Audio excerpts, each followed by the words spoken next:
أعوذ بالله من الشيطان الرجيم. بسم الله الرحمن الرحيم.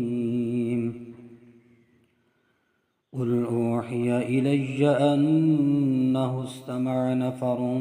من الجن فقالوا إنا سمعنا قرآنا عجبا يهدي إلى الرشد فآمنا به ولن نشرك بربنا أحدا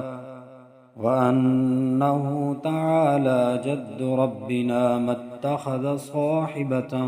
ولا ولدا وأنه كان يقول سفيهنا على الله شططا وأنا ظننا أن لن تقول الإنس والجن على الله كذبا وأنه كان رجال من الإنس يعوذون برجال من الجن فزادوهم رهقا وأنهم ظنوا كما ظننتم أن لن يبعث الله أحدا وأنا لمسنا السماء فوجدناها ملئت حرسا شديدا وشهبا وأنا كنا نقعد منها مقاعد للسمع فمن يستمع الآن يجد له شهابا رصدا وأنا لا ندري أشر أريد بمن في الأرض أم أراد بهم ربهم رشدا وأنا منا الصالحون ومنا دون ذلك كنا طرائق قددا وأنا ظننا أن لن نعجز الله في الأرض ولن نعجزه حربا وأنا لما سمعنا الهدى آمنا به فمن يؤمن بربه فلا يخاف بخسا ولا رهقا وأنا منا المسلمون ومنا القاسطون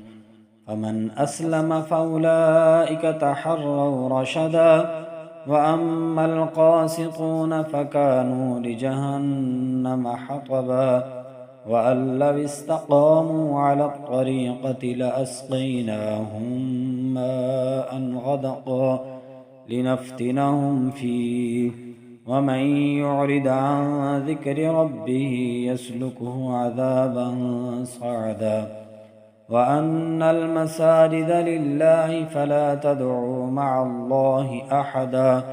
وأنه لما قام عبد الله يدعوه كادوا يكونون عليه لبدا قل إنما أدعو ربي ولا أشرك به أحدا قل إني لا أملك لكم ضرا ولا رشدا قل إني لن يجيرني من الله أحد ولن أجد من دونه ملتحدا إلا بلاغا من الله ورسالاته ومن يعص الله ورسوله فإن له نار جهنم خالدين فيها أبدا حتى